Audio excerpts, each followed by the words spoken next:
We're now going to introduce some important matrix operations and special matrices that we'll need in the fall class. The first is the transpose operator. Now, the transpose of a matrix, written A transpose, that's how I would read that.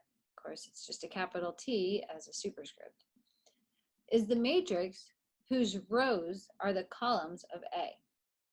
So here I have a matrix A with 4 columns, and if I were to take the transpose of that matrix, I would get this matrix with 4 rows, each being a column of A. The transpose is useful for forming many meaningful matrix products, typically of the form A transpose A.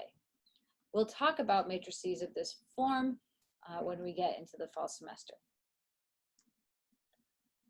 The next is the identity matrix. The identity matrix, which is typically denoted I, again, capital bold-faced I, is to matrix algebra what the number 1 is to scalar algebra, the multiplicative identity. So when we multiply a matrix or a vector by the identity, that matrix or vector remains unchanged. So for any matrix A, multiplying by the identity just yields the matrix A, and that is true whether I multiply by the identity on the right or the left. Now, these two identities that I have in these two equations might be of different size. If A is a rectangular matrix, meaning it has different number of rows and columns, so if A is m by n, in this instance, in this first equation, this identity must be n by n.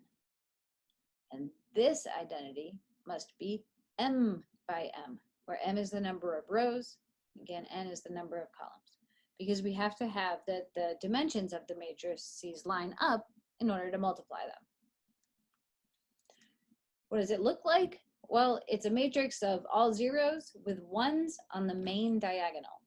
The main diagonal is what we call this longest diagonal of the matrix. We commonly specify the size of that identity matrix with a subscript. So I3 would be the 3 by 3 identity. IN would be the n by n identity. Although most often the size of the matrix is just assumed based on the context of the problem. Next, we have the inverse matrix. Now, the inverse of a matrix A, if it exists, is denoted as A to the minus 1. We read that as A inverse. And that's a matrix for which multiplication by A results in the identity matrix. Okay, so A times A inverse is equal to I, and similarly, if I multiply by the inverse on the left, I would also get the identity matrix.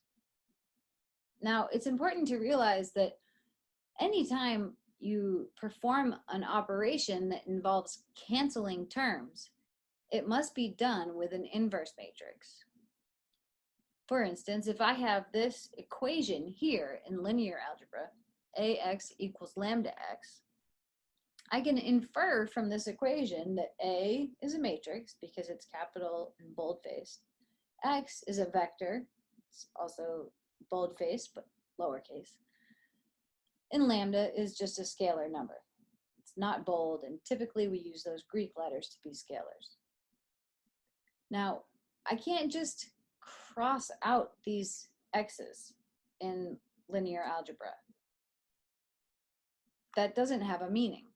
We get used to performing operations like this in scalar algebra, but we're not actually, crossing something out is not a mathematical operation. What we would be doing is dividing by x if it were scalar algebra. But there's no such thing as division by a vector. That's not, there's no definition of that.